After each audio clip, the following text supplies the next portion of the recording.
Herkese selamlar. Hobilgi kanalıma hoş geldiniz. Bugün karşınıza yepyeni bir bebekle geldim. Önce bebeğin özelliklerinden bahsedeceğim. Sonra da yapım aşamasına geçeceğiz. Bölüm bölüm bebeğin nasıl yapıldığını anlatmaya çalışacağım. Bebeğin boyu 30 santim. Çapraz sık iğne ile ördüm. Elimizde olması gereken malzemeler pamuklu ipler kullandım. Tel kullandım. Elektrik teli ya da amigurumi teli. İçerisinde elyafla doldurdum bildiğiniz üzere. Bacaklarında tel kullanmadım. Şöyle gövdesinden kafasının bir kısmına kadar elektrik teli kullandım. Elektrikçilerden temin edebilirsiniz. Plastik kaplı. Kollarda da tel kullandım. Şöyle şuraya ellerini de içerisine alacak şekilde. Kıyafetlerini giydirip çıkarabiliyorsunuz. Şöyle ayakkabısını göstereyim.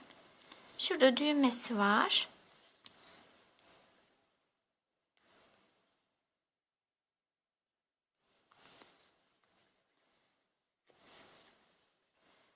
Bu şekilde ayakkabısı. Size kıyafetsiz halini de göstereceğim bebeğin. Çıkaralım kıyafetlerini.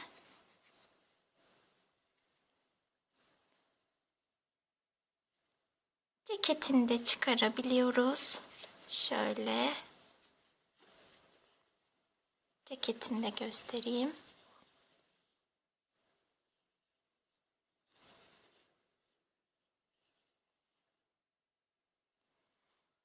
Elbisesi de giydirilip çıkarılabiliyor. Düğmesi var.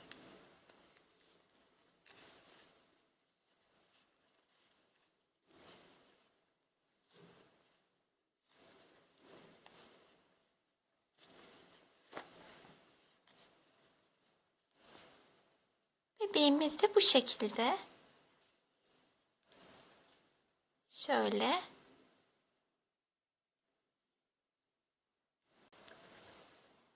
Bebeği giydirdim kıyafetlerini.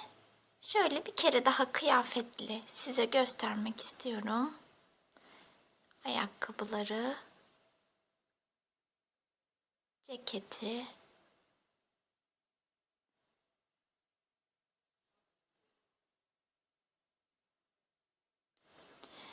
Peruğunu da bu şekilde kafaya giydirdim. Uçlarına da şöyle kenarlarına da saç ördüm. Kahküllü bir şekilde. Ben kullandığım tüm malzemeleri, bebekleri, oyuncakları anlatırken video içerisinde bahsediyorum. Ayrıca videoların açıklama kısmına da yazıyorum neleri kullandıysam. Şayet örmüş olduğum oyuncakları beğeniyorsanız yorum ve beğenilerinizi eksik etmeyin lütfen. Abone olmayı unutmazsanız da sevinirim. Ayrıca profilimde Instagram hesabımın linki bulunuyor. Oradan ördüğünüz oyuncakların fotoğraflarını benimle paylaşırsanız gördüğümde çok mutlu oluyorum. Motive edici oluyor benim için. Şimdi şu an izlediğiniz videoda bebeğin kollarını, bacaklarını ve gövdesini öreceğiz. Dilerseniz bebeğimizi örmeye geçebiliriz. Keyifli örgüler. Bu ipi kullanacağım. Markasını vereyim size. Peria'nın renk kodu 017. Ten rengi için böyle koyu bir ten rengi ipi kullanacağım. 2 numarada tığ kullanacağım. Kolu öreceğiz. Birini ördüm. İkisi de aynı. İçerisine elyafla doldurmayacağız.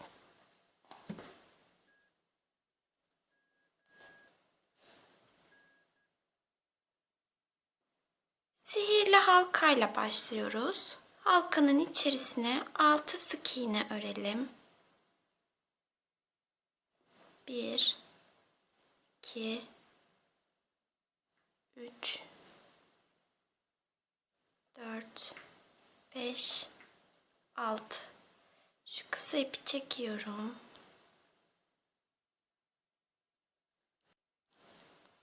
İşaretleyici ip aldım, geldim. Çapraz sık iğne öreceğim. Düz değil de.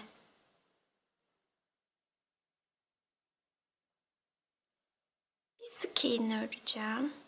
İlkine batmak her zaman zor oluyor, ilk ilmeğe. Bir sık iğne, bir arttırma yapacağım. Yani aynı ilmeğe çift batacağım. 3 kere bir sık iğne, bir arttırma yapacağız. Bir sık iğne, bir arttırma. Bir kere daha. Bir sık iğne,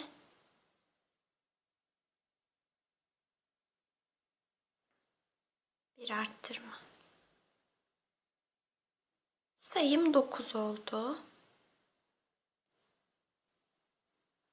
Şimdi 2 sık iğne, bir arttırma yapacağım 3 defa. 1, 2 sık iğne,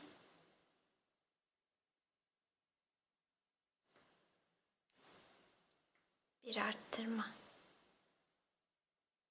1, 2 sık iğne, bir arttırma. Bir kere daha yapalım. 1, 2 sık iğne, bir arttırma. 3 kere arttırma yaptık. Sayımız 12 oldu. Şimdi 12 sık iğneye 2 sıra örelim. İşaretleyici ipimize kadar geliyoruz. Bir sıra oluyor. Bir kere daha geliyoruz. 2 sıra 12 sık iğneyi örelim. 12 sık iğneyi 2 sıra ördüm. 5 sık iğne örüyorum. 1, 2, 3, 4, 5. Şimdi baş parmağı yapacağız. Baş parmağı popcorn'la yapacağım. Tığımın üzerine ip alacağım. Sonraki ilmeğe batıyorum. Tığımın üzerinde 3 ip var. Şu tığın ucundaki 2 ipi tığdan çıkardım. Tekrar ip alıyorum. Aynı ilmeğe tekrar batıyorum. Tığın ucundaki 2 ipi alıyorum. 2 kere battım. 4 kere batacağım. Tığın üzerindeki 2 ipi aldım. 4.'ye batıyorum aynı ilmeğe. 2 ipi çıkaracağım. Tığımın üzerinde 5 ip kalacak. Şöyle. Bu 5 ipi aynı anda çıkarıyorum. Baş parmağımızı oluşturduk. Şimdi örmeye devam edeceğiz. 1, 6 sık iğnemiz kaldı. 2, 3, 4, 5, 6. Sayımız değişmedi. 12. Bu sırayı da örelim 12 sık iğneyi. 1, 2, 3, 4, 5, 6, 7,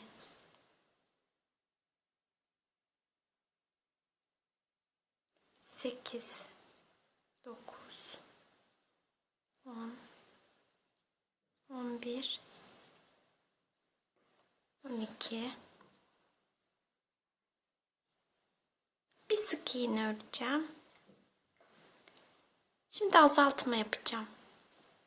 Azaltmayı şurada, bizim şöyle ilmeklerimizde 2 kanat var.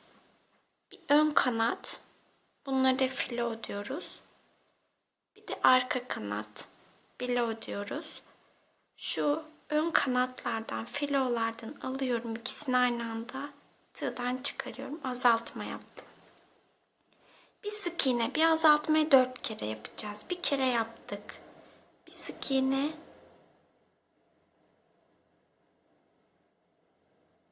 bir azaltma 2, bir sık iğne,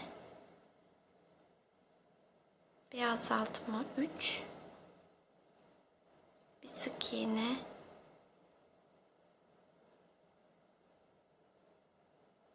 bir azaltma 4. Sayımız 8. Şimdi 8 sık iğneyi öreceğiz.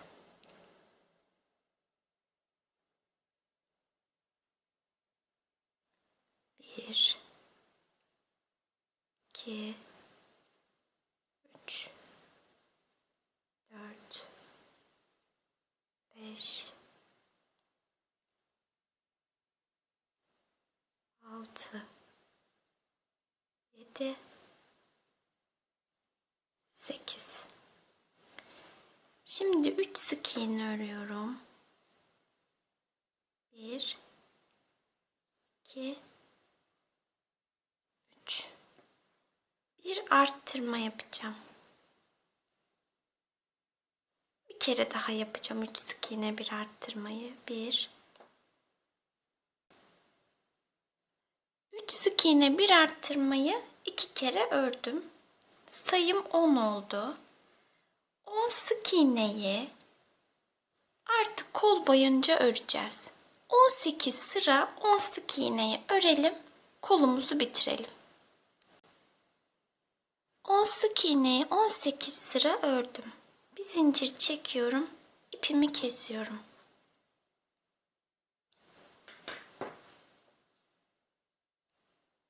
Kolumuz bitti.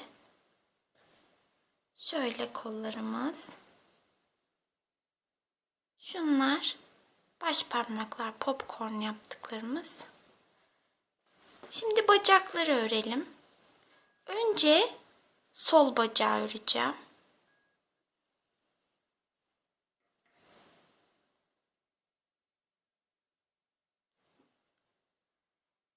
8 zincir çekeceğim.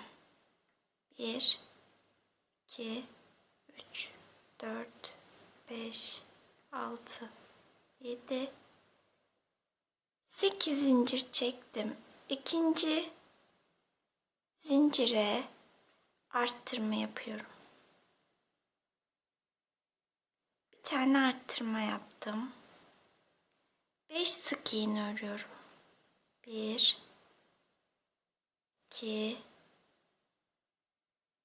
3, 4, 5. Bir tane zincirim kaldı. Ona da arttırma yapıyorum. Bu tarafını ördük zincirlerin. Şimdi bu tarafına geçelim.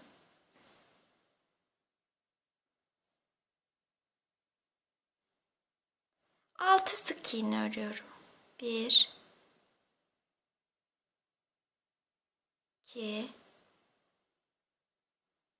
3, 4, 5, 6 sık iğne ördüm. Sayım 15.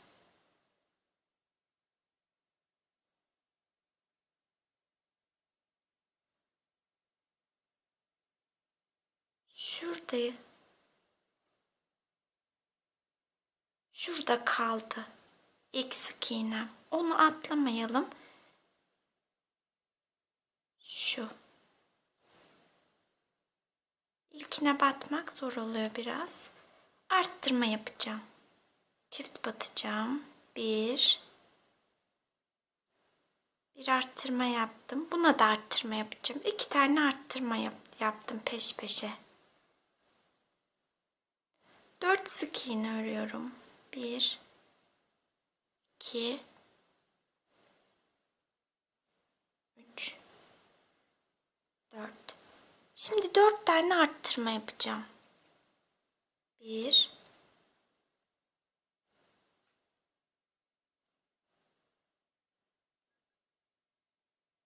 2,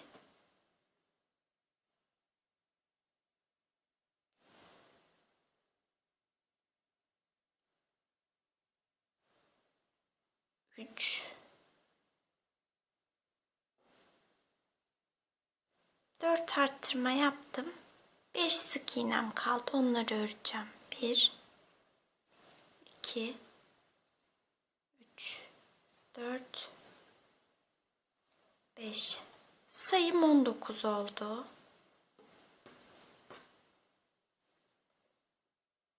3 tane arttırma yapacağım. 1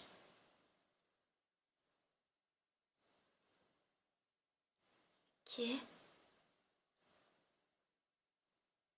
3 arttırma yaptım. 5 sık iğne örüyorum. 1 2 3 4 5. Bir sık iğne bir arttırma yapacağım 4 defa. Bir sık iğne bir arttırma. Bir kere yaptım. Bir sık iğne bir arttırma. 2 bir sık iğne bir arttırma. 3 bir sık iğne bir arttırma. 4. 4 kere bir sık iğne bir arttırma ördüm. 4 sık iğne örüyorum. 1 2 3 4. Şurada bir tane ilmeğim kaldı. Onu arttırma yapacağım. Sayım 29 oldu. 29 sık iğneyi 4 sıra örelim. 29 sık iğneyi 4 sıra ördüm. Şimdi işaretleyicimin şöyle tabandan yukarıya tam ortasında olmasını istiyorum. Tam arkada şurada. O yüzden 3 sık iğne daha örüyorum. 1 2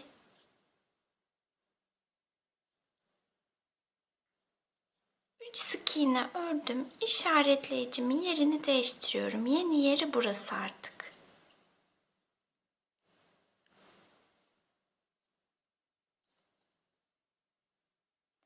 9 sık iğne örüyorum. 1 2 3 4 5 6 7 8 9 sık iğne ördüm. Bir sık iğne bir azaltma yapacağım 4 defa. Bir sık iğne bir azaltma. Bir sık iğne bir azaltma. 2 bir sık iğne bir azaltma. 3 bir sık iğne bir azaltma. 4 kere bir sık iğne bir azaltmayı ördüm. 8 sık iğnem kaldı. 1 2 3 4 5 6 7 8. Sayımız 25.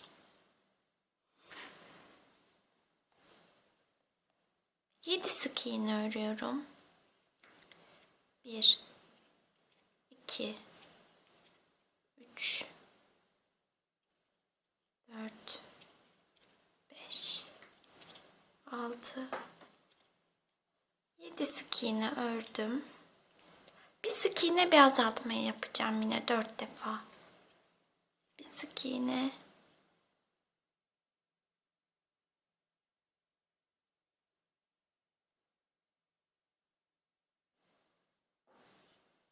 bir sık iğne bir azaltmayı 4 defa örelim. Bir sık iğne bir azaltmayı 4 defa ördüm. Şimdi 6 sık iğnem kaldı. Onları öreceğim. 1 2 3 4 5 6 sık iğneyi ördüm. Sayım 21 oldu. Şimdi şöyle plastik bir tabanlık kestim. Ben bunu dondurma kabından kesmiştim. Kestim yani. Şöyle taban boyutunda içine yerleştireceğim.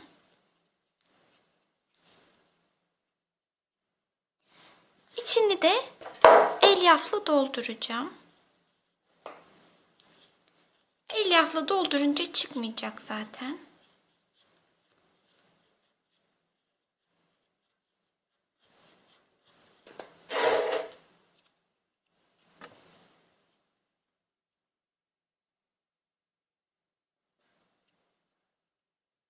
Çok doldurmayayım, örerken takılmasın. Dolduracağız zaten.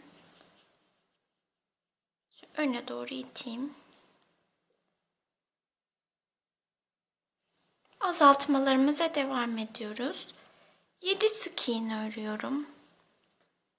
1 2 3 4 5 6 7. Bir sık iğne, bir azaltma yapacağım. 3 defa bir sık iğne, bir azaltma, bir sık iğne, bir azaltma, bir kere daha, bir sık iğne, bir azaltma. Kalan 5 sık iğneyi öreceğim. 1 2 3 4 5. Sayımız 18 oldu. 5 sık iğne öreceğim. 1 2 3 4 5. Şimdi 4 defa peş peşe azaltma yapacağım. Bu azaltmaları şöyle sıkı yapalım. Delik oluşmasın. 1 2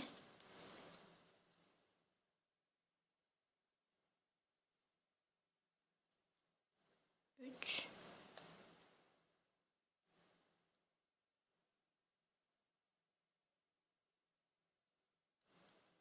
4. Kalan 5 sık iğneyi örüyorum. 1 2 3 4 5. Sayım 14 oldu. Elyafla dolduralım sıkı bir şekilde. Tel yerleştirmeyeceğim. O yüzden çok sıkı dolduralım. Bir de 5 sıra 14 sık iğneyi örelim. Yine elyafla dolduralım. Elyafımızı 4-5 sırada bir dolduracağız. Şimdi 5 sıra 14 sık iğneyi örelim. 14 sık iğneyi 5 sıra ördüm. Şimdi bir arttırma yapıyorum.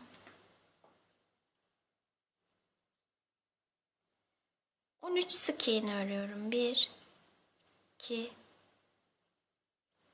3 4 5 6 7 8 9 10 11 12 13. Sayımız 15 oldu. Şimdi 14 sık iğne örelim. 14 sık iğne ördüm. Bir ilmeğim kaldı, arttırma yapıyorum. Sayım 16 oldu. 16 sık iğneyi 2 sıra örelim, içerisinde dolduralım. 16 sık iğneyi 2 sıra ördüm. Bir arttırma yapacağım.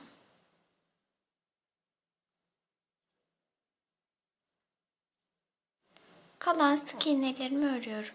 1 2 3 4 5 6 7 8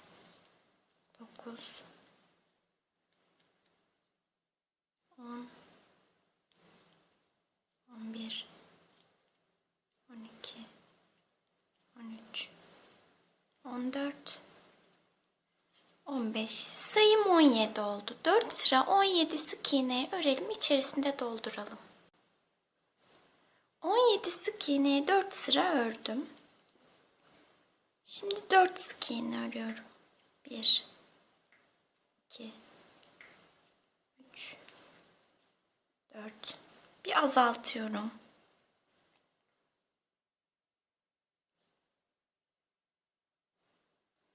Yine 4 sık iğne örüyorum. 1, 2, 3, 4. 3 tane arttırma yapacağız. Dizi yapacağız. 1,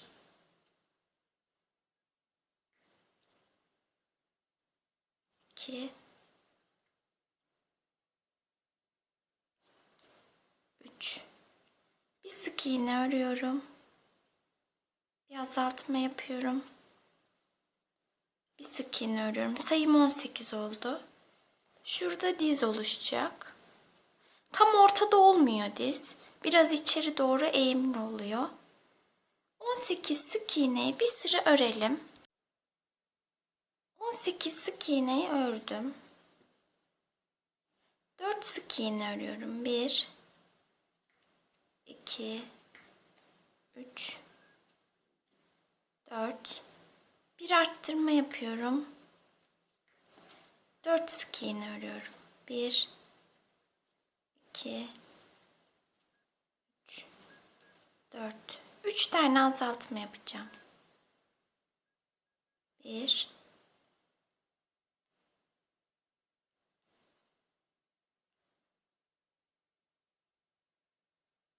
2, 3 azaltma yaptım. Bir sık iğne, bir arttırma, bir sık iğne örüyorum. Sayım 17 oldu. Bu sırayı 17 sık iğneye bir sıra örelim. 17 sık iğneyi bir sıra ördüm. Şimdi 8 sık iğne örüyorum. 1, 2, 3,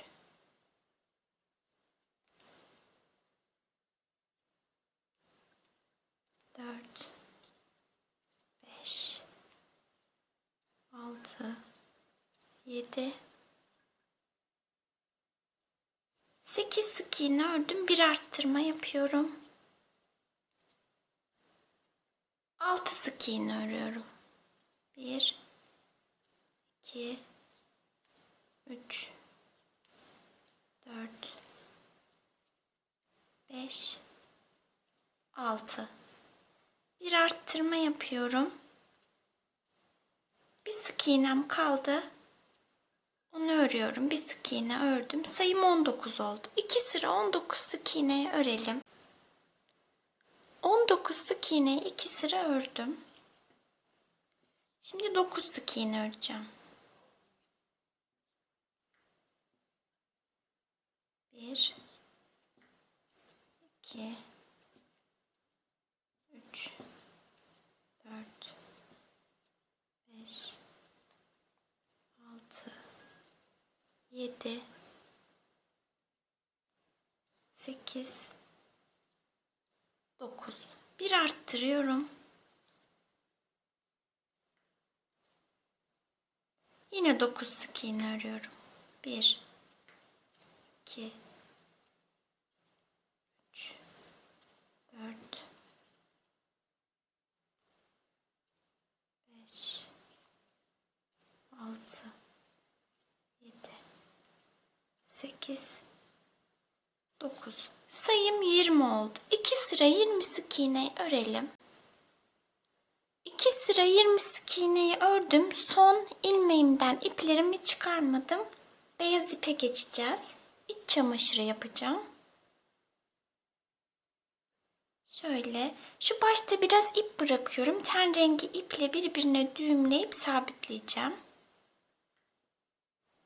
İpimi geçirdim, beyaz ipimi. Şimdi beyaz iple de bir sıra 20 sık iğneyi örelim. 20 sık iğneyi bir sıra ördüm. Şu başta bıraktığım beyaz ip ile ten rengi ipi birbirine bağlayıp düğümleyeceğim. Ten rengimi kesebilirim artık. Beyaz iple devam edeceğiz.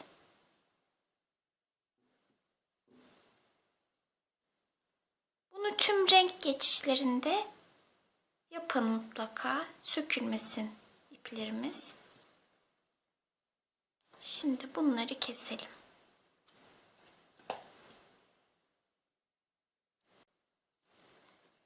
Son sıramızı örelim. Bir sık iğne örüyorum. Bir zincir çekiyorum ve ipimi kesiyorum. Ne yapmıştık? Bir sıra 20 sık iğne örmüştük beyaz ip ile. Son sırada da bir sık iğne ördüm. İpimi kestim. Sol bacağımız bitti. Sağ bacağı da aynı sol bacakta olduğu gibi son sıraya kadar örelim. Tek farklılık son sıradaki ilmek sayısı. İlmek sayısı farklı olacak sağ bacağın son sırasında. Aynı şekilde şimdi son sıraya kadar sağ bacağı örelim. Sağ bacağı da son sıraya kadar ördüm. Yani en son 20 sık iğneye beyaz iple ördüm. Son sırada 11 sık iğne öreceğim. 1, 2, 3, 4, 5, 6, 7, 8, 9, 10, 11. Sağ bacağımızı da bitirdik. İpimizi kesmiyoruz. Şimdi gövdeyi öreceğiz. Bir zincir çekiyorum. Diğer bacağımı alıyorum, sol bacağımı. 20 sık iğne örüyorum. 20 sık iğne vardı zaten. 1,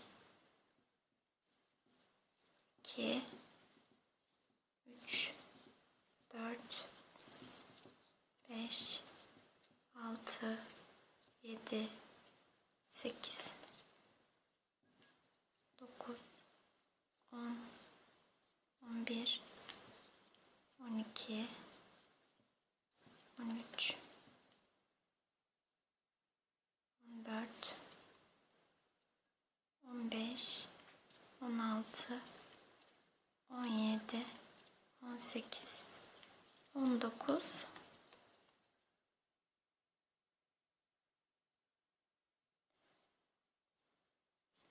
20 sık iğneyi ördüm. Şimdi şuraya bir zincir çekmiştik. Düz yüzünü kendime çevireceğim. Oraya bir sık iğne öreceğim. Fakat şurada delik oluşmaması için şu daha önce batmış olduğum ilmeğe de batıyorum. Şöyle ve şuradaki zincire de batıyorum. Tığımın üzerinde 3 ip var. Aynı anda çıkarıyorum. Bir sık iğne ördüm. Burada delik oluşmadı. Direkt zincirin üzerine bir sık iğne örseydik delik oluşacaktı. O yüzden böyle yaptım. Buraya da aynısını yapalım. Buraya 20 sık iğne öreceğiz. Şu daha önce batmış olduğum ilmeğime batıyorum. Tığımın üzerinde 2 ip var. Sonraki ilmeğe de batıyorum. 3 ip var. Aynı anda çıkardım. Bakın delik oluşmadı. Bu bir ilmek oldu. 1, 2. Şimdi bu sağ bacağımıza da 20 sık iğneyi örelim. Sağ bacağı da 20 sık iğneyi ördüm. Şurada zincirimiz vardı. O zincirin üzerine bir sık iğne öreceğim. Şuraya. Pardon, çift batacağım. Arttırma yapacağım. 2 kere battım.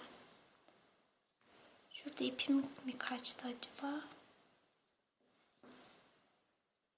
Son zincire çift battım, arttırma yaptım. Artık başlangıç yerimiz burası. Arka orta. Sayımız 43. Şimdi şurayı sıkı ördüyseniz, ben sıkı ördüm. Şurada bir ilmek var. Onu atlamayın. Atlarsanız sayınız eksik çıkar. 1, 2. Şimdi 20 sık iğneyi örelim. 20 sık iğneyi ördüm. Sonraki ilmeğimi arttırma yapıyorum. Çift battım. Şuradakini de atlamayalım. 1, 2, 22 sık iğne örelim. Sıranın sonunda sayımız 44 olacak. 22 sık iğneyi ördüm. Sayım 44. Şimdi 21 sık iğne örelim. 21 sık iğne ördüm. Bir arttırma yapıyorum. 22 sık iğne örüyorum. 22 sık iğne örelim. Sıranın sonunda sayımız 45 olacak. 22 sık iğneyi ördüm. Sayım 45. Şimdi 45 sık iğneyi 4 sıra örelim. 45 sık iğneyi 4 sıra ördüm. Şimdi 13 sık iğne öreceğim. 1, 2, 3, 4, 5, 6, 7, 8, 9, 10, 11, 12, 13. Bir azaltma yapacağım. 2 kere daha 13 sık iğne bir azaltmayı örelim. Sıranın sonunda sayımız 42 olacak.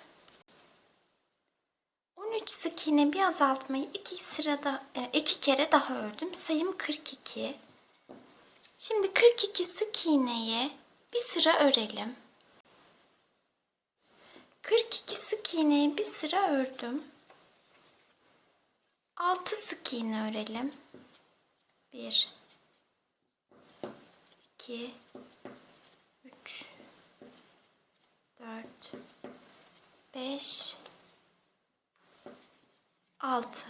Bir azaltma yapıyorum. Şimdi 2 kere 12 sık iğne bir azaltma yapalım. Bir kere 12 sık iğne bir azaltma yapalım. Bir kere daha 12 sık iğne bir azaltma yapalım.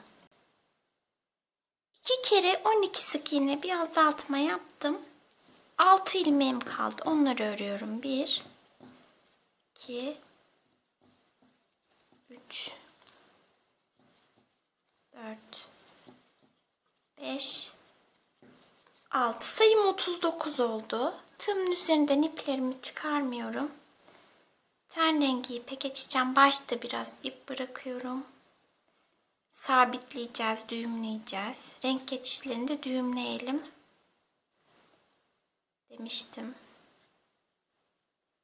39 sık iğnem var. Bu sırada 39 sık iğneyi şöyle bilow'dan, arka ilmeklerden öreceğim.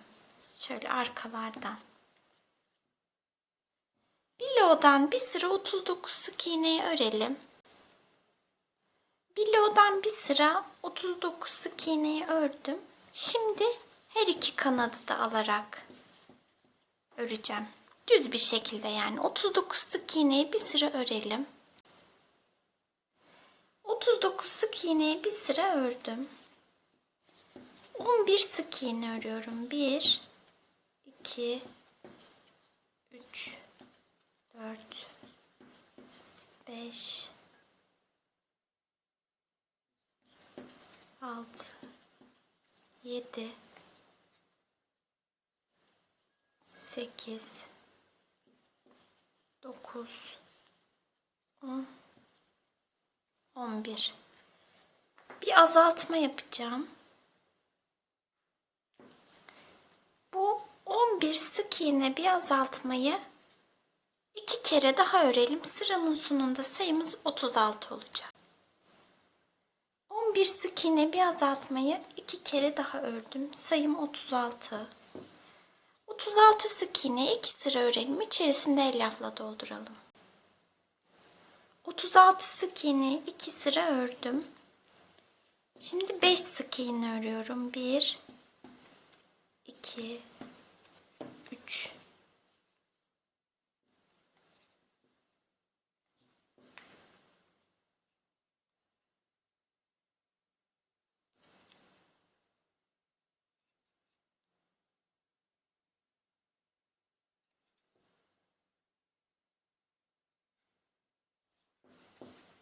4 5. Bir azaltma yapıyorum. Şimdi 2 kere 10 sık iğne bir azaltma örelim. 2 kere 10 sık iğne bir azaltma yaptım. 5 sık iğnem kaldı. 1 2 3 4 5. Sayım 33 oldu. 2 sıra 33 sık iğneyi örelim. 33 sık iğneyi 2 sıra ördüm. Şimdi 9 sık iğne örüyorum. 1 2 3 4 5 6 7 8 9. Bir azaltıyorum. Bu 9 sık iğne bir azaltmayı 2 kere daha örelim. Sıranın sonunda sayımız 30 olacak. 9 sık iğne bir azaltmayı 2 kere daha ördüm. Sayım 30 oldu. 30 sık iğneyi 4 sıra örelim. İçerisinde elyafla dolduralım. 4 sıra 30 sık iğneyi ördüm. Şimdi 8 sık iğne öreceğim.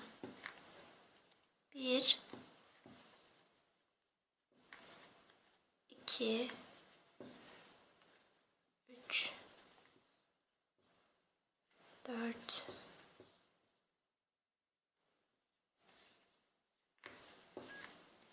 5 6 7 8. Kolumuzu alıyoruz. Kolu yerleştireceğiz bedene. Şu baş parmak öne bakacak şekilde yerleştireceğim. Şöyle iç taraftan 1 2 3 4 5. ilmeğe batıyorum. 5 ilmek birleştireceğiz karşılıklı olarak. Bir koldan bir gövdeden aldım. 1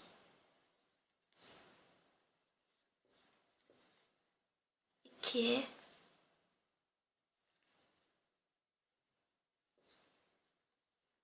3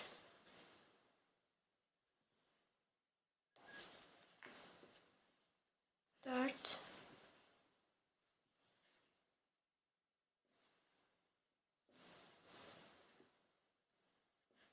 5. Bu ipi sonra şu iç tarafta gizleyeceğim. Şimdi gövdeye 10 sık iğne örelim.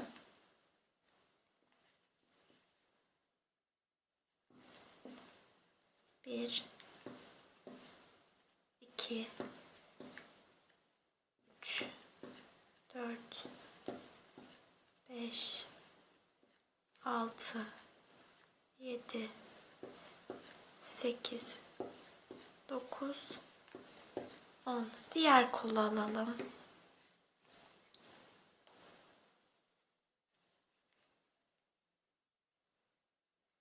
Şöyle duracak. Şu ipi kestiğimiz ilk ilmekten alacağız. İç taraftan alıyoruz hep. Yine 5 sık iğne öreceğim. 1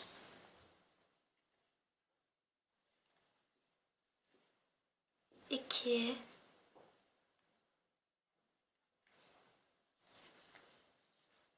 3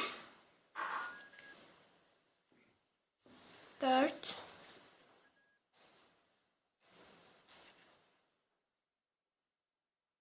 5. Kalan 2 sık iğneyi örüyorum. Sayımız değişmedi, aynı 30. Yine gövdeye 8 sık iğne örelim.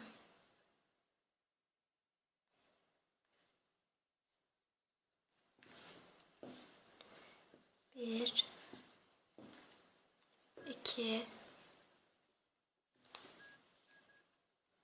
3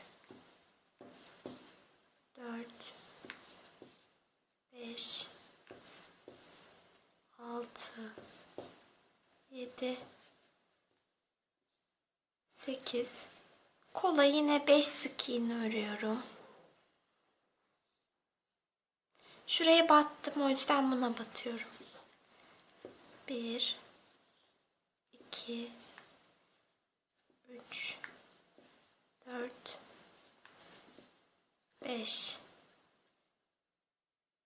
Şimdi gövdeye 10 sık iğne öreceğim. Şu ilk ilmeğim. Biraz sıkı öreceğim ilk ilmeği. 1 2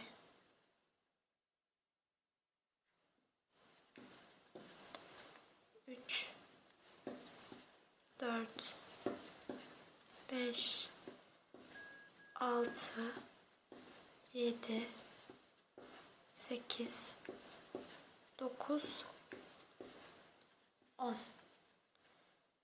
5 sık iğne öreceğim. 1 2 3 4 5. Gövdeye de 2 sık iğne örüyorum. Sayım değişmedi. 30 yine. 8 sık iğne örelim. 1 2 3 4 5 6 7 8. Bir azaltma yapalım.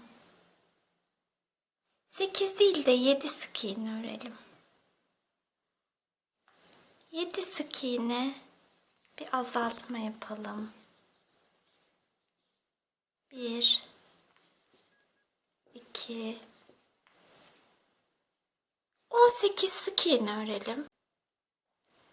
18 sık iğneyi ördüm. Bir azaltma yapıyorum.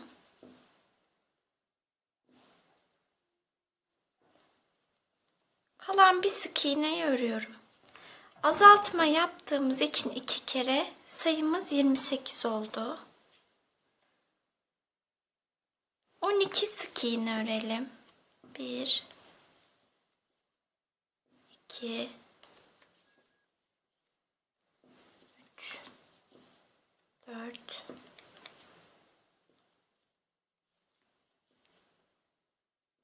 5 6 7 8 9 10 11 11 sık iğne örelim. Bir azaltma yapalım.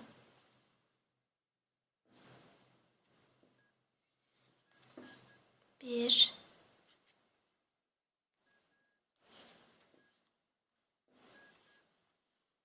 2 3 4 5 6 7 8 9 sık iğne ördüm. Bir azaltma yapacağım. Şimdi kalan sık iğnelerimi örüyorum. 1 2 3 4. Yine 2 azaltma yaptım. Sayım 26 oldu. 4 sık iğne örüyorum. 1 2 3 4 sık iğne ördüm. Bir azaltma yapıyorum. Bu 4 sık iğne bir azaltmayı toplamda 3 defa öreceğiz. Şimdi bir kere ördük. 3 kere daha örelim. İçerisinde elyafla dolduralım. 4 sık iğne bir azaltma 3 kere daha ördüm. 2 sık iğnem kaldı. Onları da örüyorum. Sayımız 22 oldu. Şimdi 3 sık iğne örüyorum. 1 2 3 bir azaltma yapıyorum. Bunu da 3 kere daha tekrarlayalım. 3 sık iğne bir azaltmayı. 3 sık iğne bir azaltmayı 2 kere daha ördüm. 2 sık iğnem kaldı. Onları da örüyorum. Sayım 18 oldu. Şimdi kollara tel yerleştireceğiz. Şöyle 22 santimlik bir tel kestim. Uçlarını içeriye kıvırdım. Bantla da sardım. Paslanmasın diye bantla sardım. Şimdi bunu şöyle kollardan geçireceğiz. 1,5 milimetre kalınlığında telim.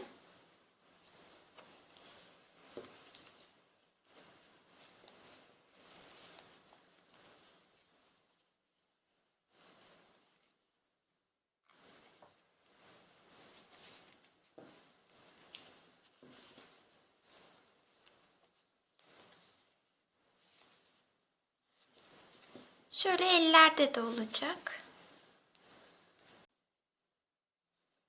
Telimizi yerleştirdik. Şimdi şu omuzlara da biraz elyaf yerleştirelim.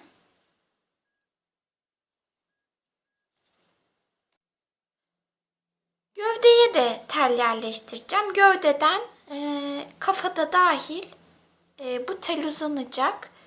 Elektrik teli plastik kaplı. 30 santimlik kestim. 30 santim boyutunda. İkiye katladım. Uçlarını içeriye kıvırdım. Bantla sardım. Neden kollarda elektrik teli kullanmadın diye sorarsanız kolda kullandığım teli de ben yine Amigurumi teli diye ismi o şekilde satılıyor. Hobi dükkanlarında da satılıyor. Ben internetten sipariş etmiştim. O tel de aslında bu tel gibi 1,5 milimetre kalınlığında fakat daha kolay eğilip bükülüyor. Çocukların daha rahat hareket ettirip güzelce oynaması için ben kolda onu tercih ettim. Gövdeye de bunu yerleştireceğim. Gövdede yer açacağız. Şöyle. Bu teli yerleştireceğiz gövdeye. 18 sık iğnemiz vardı. Bu 18 sık iğneyi 3 sıra örelim. Boyun için 18 sık iğneyi 3 sıra örelim demiştim ama 3 sıra olunca boyun çok yüksek oldu. Bir sıra ördüm. Bir sıra örelim. Zincir çekelim. İpimizi biraz uzun keselim. Bu iple gövdeyi kafaya dikeceğiz. Gövdeyi ördük, bitirdik. Bir sonraki videoda bebeğin diğer kısımlarını öreceğiz. Kafayla başlayacağız.